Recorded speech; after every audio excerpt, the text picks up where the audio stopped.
Assalomu alaykum, yaxshimisizlar? Qandaysizlar? Bugun sizlarga ukropni danagi bor-ku, urug'i. Shuni damlab ichganda tanamizga qanday shifo tomonlari borligini ilmiy tomondan aytib beraman. Ibn Sino bobomizning kitobida ham yozilgan, hozirgi fitoterapiya ilmiy manbalarda ham yozilgan, ya'ni tekshiruvdan o'tgan. Shunday qilib tadqiqotlar natijasida shular ma'lum bo'lganki, ukropni o'zini yaprog'i bor-ku, ya'ni badani, shuni quritib damlab ichganda alohida foydasi bor. Ular haqida aytib berganman. Va buni o'zini urug'i tagidagi mana shu sochsang, sevorsang, qizga o'xshab gullab ketadigan urug'i deymi? Mana shu urug'ini ma'lum bir miqdorda hozir ichish qoidalarini ham tushuntirib yuboraman. Ichadigan bo'lsangiz damlab quyidagi shifo tomonlari bor. Birinchi foydasi hazm tizimini yaxshilaydi.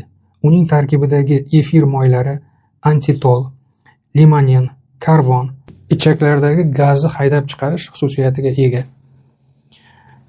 Oshqozonchagingizda problema yo'q, lekin shu yel kelib ostin-ustin bo'lib ichaklaringizda shamol guldirlagan, gumbiron, hech kim yo'q joylarni kutib yuradigan vaziyat bo'ladigan bo'lsa, ushbu ukropni danagini damlab ichib turish gazni kamaytirishga yordam beradi. Chunki uni tarkibidagi maxsus yuqorida aytgan moddalari spazmga uchrab turgan ichakki joylarini qimirlatib yuboradi. Shu bilan birgalikda siydik yo'llarini ham ochib yuboradi. Siydik haydash, buyrakni tez ishlatish funksiyasiga ham ushbu ukropni danagini damlab ichish turtki beradi. Shuning uchun ukrop urug'ini qaynatib damlab ichilgani qabziyat, ichaklardagi spazm, yel kelish vaziyatlarida juda qo'l keladi. Keyingi foydasi yuqorida aytib o'tdim, spazm yechadi dedim-ku, ma'lum bir miqdorda qon bosimini tushirish effektiga ega. Ya'ni davleniyani kamaytiradi chiqib turganini. Qon bosimi bo'lib turgan vaqtda ko'k choydan yaxshiroq ta'sir qiladigan xususiyatga ukrop danagi ega. Ikkinchidan, yuqorida aytib o'tganim siyiltiradi. Organizmdagi ortiqcha suyuqlik chiqib ketishiga yordam beradi. Achchiqlar, shishlar kamayishiga hissa qo'shadi. Va buning natijasida yurakka yengillik bo'ladi. Orangizda juda ko'pchilikka tanish, tez yordam chaqirib, davleniya chiqib turgan vaziyatda yordam so'rasangiz, tez yordam kelib birinchi qiladigan ishi gipotenziv preparatni qiladida, yonida furosemid yoki laziksan qilib ketadi. Siydiruvchi effekti. Ortiqcha tanadagi suyuqlikni haydab chiqarib yuborishi va davleniyani qon bosimlarida kengaytirish usuli bilan tushirishi sizga tezroq samarali effekt beradi. Shuning uchun shuni ukol shaklida qilib ketadilar birinchi yordamda. Shunday vaziyat bo'lganmi sizlarda ham? Skori qilib ketgan ukoldan keyin tez-tez siyishni boshlaysiz. Shuning uchun davleniya tez normaga tushadi. Ayniqsa bu gipertenziv holatlarda, ya'ni juda yuqori bo'lib turgan vaziyatlarda insultdan saqlovchi birinchi yordam sifatida qo'llaniladi. Mana shunday vaziyatgacha yetib bormasligi uchun ko'pincha tabiiy usulda ukrop danagini damlab kunaro uyda ichib turadigan bo'lsangiz, bu qadar davleniya oshib ketib, sizni qiynalmasligingizni ta'minlab turadi. Buning natijasida yurak urishingiz yaxshilanadi, qon aylanishingiz yaxshilanadi va infarkt, insultdan sizni saqlab turadi. Keyingi o'rinda asabiylik, nevroz vaziyatida tinchlantiruvchi xususiyatga ega. Ukropni danagida shunday moddalar bor, sizni tinchlantirib qo'yadi, sedatsiya beradi. Uspokoyительный deydi-ku. Shu natijasida ukrop danagini damlab ichilgandan keyin muntazam ichib yurilsa, asab tizimi tinchlanadi. Stress, uyqusizlik va jizzaklik vaziyatlarida tabiiy yechim sifatida yordam ko'rsatadi. Kechki payt iliq qilib ukrop danagini damlab uxlashdan 1-2 soat oldin ichadigan bo'lsangiz, o'zingiz buni sezasiz.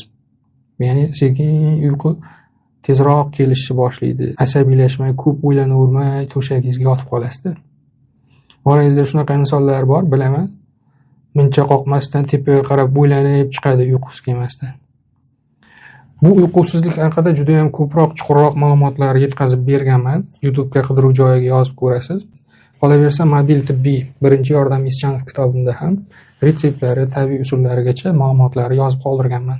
Ana endi keyingi foydasi sistit, pilonefrit kabi vaziyatlarni oldini olishda va davolashda kompleks chora-tadbir sifatida qo'l keladi. Siydik yo'llarini yallig'lanishiga qarshi ta'sirga ega. Suvga sizib chiqadigan ukropni danagidagi moddalar antiseptik va mayda qumlarni, buyrakdagi mayda tuzlarni tezroq yuvib, yallig'lanishga qarshi samaradorlikni oshirib, sizni sistitni ko'p qo'zishini yoki ko'p siyishingizni, buyraklari biroz bir og'rib olish vaziyatlarini kamaytirib, ushbu siydik chiqarish a'zolaringizni sog'lig'ini ta'minlab turishchi anchagina ukropni danagini damlab ichish foyda beradi. Tabiiy foyda beradi. Keyingi o'rinda ayollar salomatligi uchun ham juda foydali. Hayz paytida og'riqni yengillashtiradi. Predmenstrual siklda hayz kelishidan oldin tabiiy ravishda hammaning ko'kraklari va kindik osti sohalari og'riydi. Shuni tabiiy yengillashtiraman desangiz, ukrop danagini o'sha paytlarda damlab kuniga 1-2 mahal ichib tursangiz, ximikat dorilardan ko'ra mana shu yaxshiroq foyda beradi deymanda. Keyingi foydasi qon tozalovchi va antioksidant ta'sir. Tanadan toksinlarni yuvib chiqishga, yuqorida aytgan kristal, tuz kabi moddalarni tezroq olib chiqib ketishga hissa qo'shganligi uchun dezintoksikatsiyon, tozalovchi, qonni tozalovchi, jigarni tozalovchi xususiyatga ega. Shu bilan birgalikda safroni ham tezlashtirib chiqaradi. Jelchigonli xususiyatga ega. Bu esa xolechistit paytida yoki xolechistindan oldin dimlanish, safro dimlanib qolish vaziyatlaridan sizni saqlab turadi. Shunaqa vaziyat bo'lsa ham tabiiy uni tezroq ishlab chiqarilib, yuvib yuborilishiga hissa qo'shadi. Ana endi qaynatma tayyorlash uchun usuli quyidagicha oddiy. 1 choy qoshiq boshlanishiga o'rgangandan keyin 1 osh qoshiq ukrop urug'i, ya'ni danagi 1 stakan hozir qaynagan qaynoq suvga damlaniladi. Oldin piyola yoki kosaga ukrop urug'ini solib, uni ustidan qaynoq suv quyilib, usti yopib 15-20 daqiqa damlab o'rab qo'yiladi. So'ng ukropni danagini shu suvni bir aralashtirib, sizib olingan holda faqat suyuqligi suvi ichiladi. Xuddi choy ichgan kabi. Qo'llanilishi odatda kuniga 2-3 mahal ovqatdan 30 minut, ya'ni 30 daqiqa oldin yoki ovqatdan keyin 100-200 ml dan ichiladi. Davo kursi davomiyligi 1 oy ichida 14 kun, 2 haftagacha ichish mumkin har kuni. Xolasangiz 5 kun ichib qo'ying. Xolasangiz bir haftaning ichida 2 kun, 3 kun ichib tekshirib ko'ring. Homilador yoki emizikli ayollar faqat shifokor tavsiyasi bilan qabul qilishi mumkin. Tabiiy bo'lganligi uchun shu narsani effekti kerak bo'lgan paytlarda.